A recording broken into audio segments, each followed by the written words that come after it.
పేరు బాగానే ఉంది. దానికొక చక్కని లోగో మాస్ట్ హెడ్ కావాలి కదా. దాన్ని రూపొందించిన ఆయన పేరు నార్లకంటి స్వామి. ఆయన 1964 నుంచే హైదరాబాదులో కిరణ్ యాడ్స్లో పనిచేస్తున్నారు. ఆయన ఈనాడు మాస్ట్ హెడ్ని రూపొందించడమే కాకుండా ఆ తర్వాత Annadata, Sitara, News Time, News Today, Usha Kiran Movies, Dolphin Hotels, Kiran Ads, ఈ పేర్లన్నీ కూడా ఈ నార్లకంటి స్వామి అన్న ఆయనే డిజైన్ చేశారు. ఈనాడు అన్న పేరు ఎలా డిజైన్ చేశారంటే, ఈనాడు పత్రిక ప్రారంభించడానికి 2 నెలల ముందే రామోజీరావు గారు స్వామిగారిని పిలిచి 2-3 రకాలుగా ఈనాడు అనే పేరు రాసి తీసుకురండి అన్నారు. ఆయన ఒక 4-5 డిజైన్లు రాసి చూపించారు. వాటిల్లో ఇలా అక్షరాలు చతురస్రాకారంలో ఉన్న డిజైన్ రామోజీరావు గారికి నచ్చింది. దానికి కొంచెం మార్పులు చేర్పులు చెప్పారు. అది చేస్తున్నప్పుడు ఈ స్వామి అన్నాయనికి తట్టిందేంటంటే, ఏవిఎం ప్రొడక్షన్ వాళ్ల లోగో కొంచెం షేడ్ ఉన్నట్టుగా ఉంటుంది. అది బావుంటుంది అనిపించి అలాగైన షేడ్స్ ఇచ్చి తీసుకెళ్లి చూపించారు రామోజీరావు గారికి. ఆయనేమన్నారంటే, అక్షరాల అంచుల్లో పైకి కనపడేలాగా చిన్న వైట్ బోర్డర్ ఇవ్వండి అన్నారు. ఇలాంటివన్నీ ఇప్పుడు ఫోటోషాప్లో చేయాలంటే గనక స్ట్రోక్, బీ లెవెల్ ఇలాంటివన్నీ చాలా తేలిగ్గా 1 సెకండ్లో అయిపోతాయి. కానీ ఆ రోజుల్లో అదంతా కూడా ఆయన చేతుతోటి చేయాల్సిందే ఆర్టిస్టు. ఆయన రామోజీరావు గారు చెప్పిన మార్పులన్నీ చేసి తీసుకెళ్ళాక ఆయనేం చెప్పారంటే, ప్రతి అక్షరం మధ్యలో గీతలు గీయండి అని చెప్పారు. అలాగే గీతలు గీసేటప్పుడు ఎంత జాగ్రత్తగా ఉండాలంటే, ఆ లోగోని ఎంత చిన్నది చేసినా సరే అందులో అన్ని అంశాలు కనపడాలి. విజిటింగ్ కార్డు మీద లెటర్ హెడ్లోనూ ఈనాడు అనే లోగో చిన్నదిగా ఉంటుంది కదా, అప్పుడు కూడా అక్షరాల్లోని గీతలు కనపడాలి అని చెప్పారు. దాంతో ఆ ప్రతి గీతకు మధ్య ఎంత దూరం ఉంటే బావుంటుందో అంచనా వేసుకుని ఈ నార్లకంటి స్వామిగారు ఈనాడు ఆ లోగోని, మాస్ట్ హెడ్ని, బ్యానర్ని ఫైనలైజ్ చేశారు. అది రామోజీరావు గారు అప్రూవ్ చేశారు. ఇది కలర్ ఈనాడు రాబోయే ముందు వరకు ఈ స్వామిగారు డిజైన్ చేసినటువంటి ఈ మాస్ట్ హెడ్నే వాడుతూ ఉండేవాళ్లు. బావుంది, పేరు నిశ్చయం చేసుకున్నారు. దానికి ఒక చక్కటి లోగో కూడా సిద్ధమయ్యింది. ఇంకా విశాఖపట్నంలో పత్రికా వ్యవస్థ ప్రారంభించాలంటే దానికి ఆఫీస్ కావాలి. దానికోసమని ఆయన ఎన్నుకున్న ప్రదేశం సీతమ్మధార, ఆ ఏరియాలో నక్కవానిపాలెం అనే ఒక చిన్న ఊరు. అప్పట్లో ఆ ఊళ్ళో 133 ఇళ్లుండేయట. ఆ గ్రామ జనాభా 1860 మాత్రమే. ఆ నక్కవానిపాలెనికి అటు ఇటు ఒక 8 పాలెలుండేయి. వాటన్నిటి జనాభా కలిపితే మొత్తం 25,000 లోపే ఉండేది. అప్పట్లో అక్కడ ఎటు చూసినా గానీ వందలాది ఎకరాలు ఖాళీగా కనిపిస్తూ ఉండేది.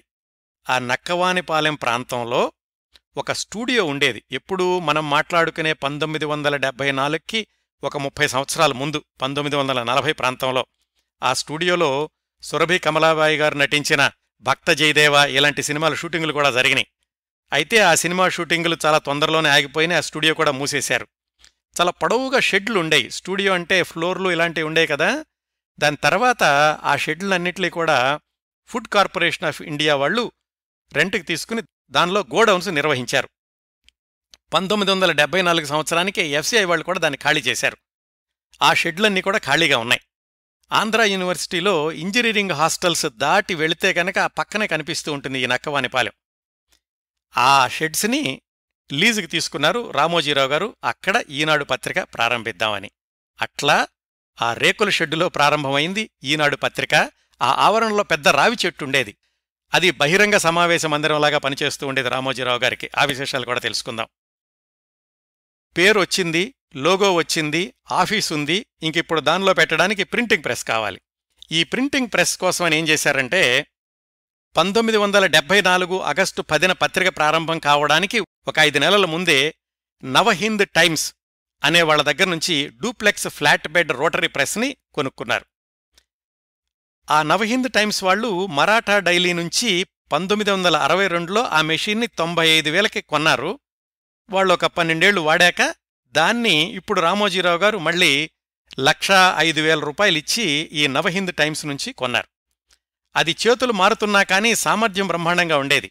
అప్పట్లో ఈ ప్రింటింగ్ మెషిన్స్ అంటే దశాబ్దాల పాటు, కొన్ని శతాబ్దాల పాటు కూడా పనిచేస్తూ ఉండేవి, నమ్మకంగానూ సామర్థ్యం తగ్గకుండాను. అలాగా నవహింద్ టైమ్స్ దగ్గర నుంచి కొన్నటువంటి ఆ ప్రింటింగ్ మెషిన్ని తీసుకొచ్చి ఆ షెడ్స్లో బిగించారు. ఇలా ఆఫీస్ కూడా స్థిరపడింది.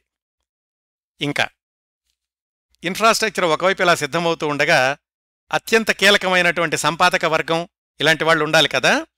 దానికి రామోజీరావు గారు అనుసరించిన వ్యూహం ఏమిటంటే, ఆయా రంగాల్లో తలపండిన వాళ్ళని తీసుకోవడం కంటే కాస్త అనుభవం చురుకుగా ఉన్నవాళ్లు, కొత్తదనం కోసం పరితపించే వాళ్లైతే మెరుగు అని భావించడము, ఏ రంగంలో ఉన్న వ్యక్తినైనా వాళ్లలోని ప్రతిభా సంపత్తులు భవిష్యత్తులో ఎలా ఎదుగుతాయి అని ముందుగానే పసికట్టడము రామోజీరావు గారిలోని ముఖ్య లక్షణాలు అని ఆయన దగ్గరగా చూసినోళ్లు చెప్తూ ఉంటారు. విశాఖపట్నంలో ఈనాడు ప్రారంభిద్దాం అనుకున్నప్పుడు కూడా మహామహులైన ఎడిటర్లను కాకుండా ఆంధ్రజ్యోతిలో పనిచేస్తున్న ఏబీకే ప్రసాద్ గారిని సంపాదకత్వ శాఖకు నాయకుడిగా తీసుకొచ్చారు. అలాగే ఒక 13 మంది సబ్ ఎడిటర్స్ను కూడా బెరికెల్లాంటి యువకుల్ని ఎంపిక చేసుకున్నారు. పత్రిక ప్రారంభం 2 నెలలు ఉంది అనగా 1974 జూన్ మొదటి వారంలో సంపాదక వర్గం సభ్యులతోటి మొట్టమొదటిసారిగా రామోజీరావు గారు సమావేశమయ్యారు. ఇందాక చెప్పుకున్నాం కదా, పెద్ద రావి చెట్టు ఉండేదని, అదే వాళ్లకి బహిరంగ సమావేశ మందిరం. అక్కడ సమావేశపరిచారు సబ్ ఎడిటర్లు, మిగతా స్టాఫ్ అందర్నీ కూడా రామోజీరావు గారు. ఆ విశేషాలన్నీ కెఏ అమర్ గారు 25 అక్షరయాత్ర అనే పుస్తకంలో ఇలా చెప్పారు. మీటింగ్ మొదలైంది. చైర్మన్ గారు అందరినీ పరిచయం చేసుకున్నారు. అప్పుడు చైర్మన్ గారు ఏదో చెప్తారు కదా విందామని ఈ సబ్ ఎడిటర్సు అందరూ కూడా ఎదురు చూస్తున్నారు. ఆయన చెప్పడం కాకుండా వీళ్ళని ప్రశ్నించారు. మనం ప్రారంభించబోతున్న ఈనాడు గురించి మీరేమనుకుంటున్నారు, ఎట్లా ఉంటే బావుంటుంది, మీ అభిప్రాయాలు చెప్పండి అని. వీళ్ళందరూ కూడా ఆశ్చర్యపోయారు. ఆయన ఏదో చెప్తారనుకున్నాం, ఇలా ఉండాలి ఇలా ఉండాలని మరి అనుకున్నారు. సరే, మీరేం ప్రిపేర్ కాలేదు కదా, నేనే కొన్ని ప్రశ్నలు అడుగుతాను అని ఆయన అడగడం మొదలుపెట్టారు. దేశంలో తెలుగు మాట్లాడేవాళ్ళు ఎంతమంది? అప్పటికి సుమారుగా 6 కోట్ల మంది అని సమాధానం చెప్పారు ఆ సబ్ ఎడిటర్స్లో ఎవరో. ఆయనే మాట్లాడుతూ, వీళ్లల్లో అక్షరజ్ఞానం ఉన్నవాళ్లు దాదాపు 2.5 కోట్ల మంది, వీళ్లల్లో పత్రికలను చదివి అర్థం చేసుకునేవాళ్లు దాదాపు 1 కోటి మంది. అప్పటికీ ప్రచురణ జరుగుతున్న తెలుగు దినపత్రికల మొత్తం సర్క్యులేషన్ 2 లక్షల కాపీలు. ఒకవేళ ఒక్కొక్క పత్రికను 5గురు చదువుతారనుకుందాం. అలా అనుకున్నాగాని మొత్తం పత్రికలు చదివేవాళ్ల సంఖ్య 10 లక్షలకు మించదు. అంటే ఇంకా 90 లక్షల మంది పత్రికలు చదవటం లేదు. అందువల్ల ఆ 90 లక్షల మందిని కూడా మనం టార్గెట్ చేయాలి. ఆ విధంగా మనం ఈనాడుని మలుచుకోవాలి. ప్రస్తుతం 10 లక్షల మంది వేరే పత్రికలు చదువుతున్నారు కదా, వాళ్లు మన దగ్గరికి రాకపోయినా పర్వాలేదు, ఇంకా మిగిలిపోయిన 90 లక్షల మంది మన లక్ష్యం కావాలి అని చెప్పారు రామోజీరావు గారు. విజేతలు అవకాశాల్ని ఎలా ఊహిస్తారు, ఎలా విశ్లేషిస్తారు అనడానికి ఇది ఒక ఉదాహరణ. అలాగే ఆ సమావేశంలోనే పత్రిక యొక్క ముందు చూపు ఎలా ఉంటుందో రామోజీరావు గారు వాళ్ళందరికీ చెప్పారట. ఏమని? మనం ప్రాంతీయ పత్రికగా ప్రారంభిస్తాము, కాని ఇది రాష్ట్రస్థాయి పత్రికగా, తర్వాత జాతీయ స్థాయి పత్రికగా కూడా తీసుకెళ్లాలనే ప్రణాళికలు నా దగ్గర ఉన్నాయి. విశాఖపట్నంతో పాటుగా హైదరాబాదు, విజయవాడ, తిరుపతిల్లో కూడా ప్రారంభిస్తాం. తర్వాత అలాగే ఉదయం 5 గంటల్లోగా అన్ని ఇళ్లకి కూడా పేపర్ వెళ్ళిపోవాలి. ఇలాంటివన్నీ కూడా ఇంకా పత్రిక ప్రారంభమవడానికి 5 నెలల ముందే ఆయన ఏ ఊళ్లల్లో భవిష్యత్తులో ఎడిషన్స్ ప్రారంభిస్తారు అనే విషయాన్ని కూడా ఊహించగలిగారు, వాళ్ల దగ్గర చెప్పగలిగారు. తమ దగ్గరున్నటువంటి ఉద్యోగుల్ని ఉత్తేజపరచడం కూడా సమర్థుడైనటువంటి నాయకుడి యొక్క లక్షణం. ఇవన్నీ కూడా రామోజీరావు గారిలో పుష్కలంగా ఉన్నాయి మొట్టమొదటి నుంచి. అది మొట్టమొదటి సమావేశం. తరువాతి అంశం, దినపత్రికలో ప్రతిరోజూ కార్టూన్ తప్పనిసరిగా ఉండాలి అనేది రామోజీరావు గారి ఊహ.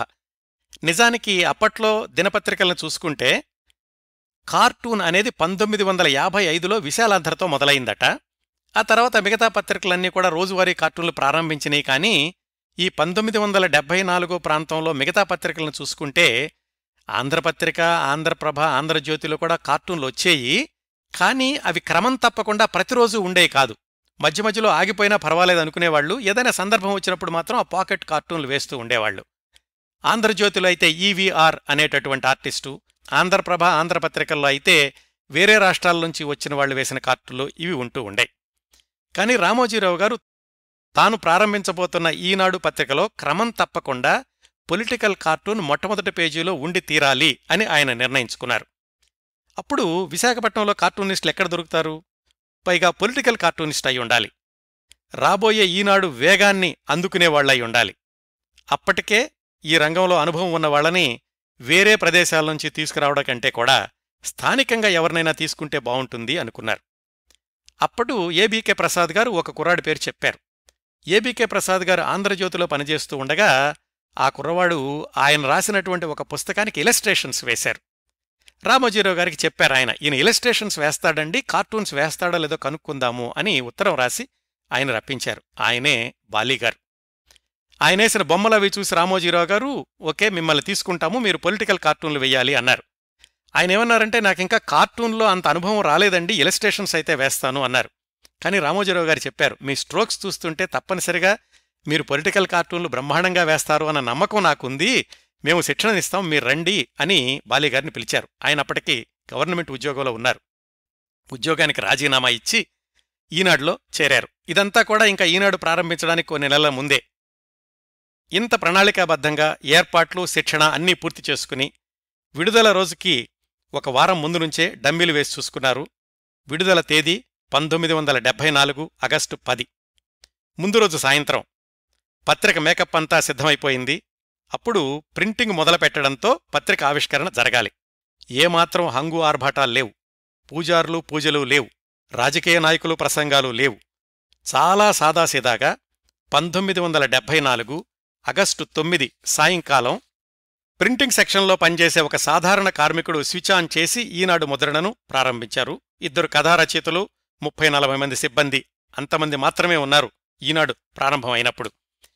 సాయంకాలం 6-7 గంటల మధ్యన మొత్తం ప్రింటింగ్ అయిపోయింది. మొట్టమొదటి కాపీ రామోజీరావు గారు చేతిలోకి తీసుకుని చూశారు. ఆ పనిచేస్తున్న కార్మికులందరినీ అభినందించి ఫోర్మెన్గా ఉన్న వాకాడ రామారావు అనే ఆయనకి ఒక తెల్ల ప్యాంటు, షర్టు బహుమతిగా ఇచ్చారు. మిగతా స్టాఫ్ అందరికీ కూడా టిఫిన్ బాక్సు, స్వీట్స్ ప్యాకెట్లు ఇచ్చారు. ఇంక మర్నాడు పొద్దున్నే పేపరు అందరి ఇళ్లకు వెళ్లాలి. 1974 ఆగస్టు 10. ఇంకా తెల్లవారలేదు. నిత్యం ఉషోదయంతో సత్యం నినదించుగాక అన్న తమ నినాదాన్ని నిజం చేసుకుంటూ ఉషోదయానికి ముందే ఈనాడు తొలి ప్రతి విశాఖపట్నం వాసుల్ని పలకరించింది. ఆ రోజు విశాఖపట్నం సర్వత్రా హర్షాతిరేకం, కోలాహలం, పండుగ వాతావరణం. సరిగ్గా ఆ ఉదయాన్నే నిజంగానే నేనండి ఈ కార్యక్రమం చెప్తున్న నేను వైజాగ్లో రైలు దిగాను. ఎందుకంటే యూనివర్సిటీలో చదువుకోవడానికి. సిటీ బస్సులో యూనివర్సిటీకి వెళుతుంటే ఈ కోలాహలమంతా నేను ప్రత్యక్షంగా చూశాను. ఏమైంది ఏమిటి అని బస్సులో ఉన్న వాళ్ళని అడిగాను. వాళ్ళు చెప్పారు, ఏమవడం ఏంటండి, మాకు పొద్దున్నే తెలుగు వార్తాపత్రిక వచ్చేసింది అని. తర్వాత తెలిసింది అప్పటి వరకు కూడా పొద్దున్నే పత్రిక వచ్చేది కాదు, మధ్యాహ్నం వరకు వాళ్ళు ఎదురు చూస్తుండేవాళ్ళు అని. అందుకనేనండి ఇంత కోలాహలం అని వాళ్ళు చెప్పారు. అంటే విశాఖపట్నంలో తెల్లవారక ముందే వార్తాపత్రిక రావడం అనేది ఆ రోజు ఎంత చారిత్రాత్మక ఘట్టమో తెలిసింది. అలా ఆహ్వానించారు విశాఖ ప్రజలు ఈనాడు మొట్టమొదటి కాపీని. ఆ కాపీని మనం కూడా చూద్దాం.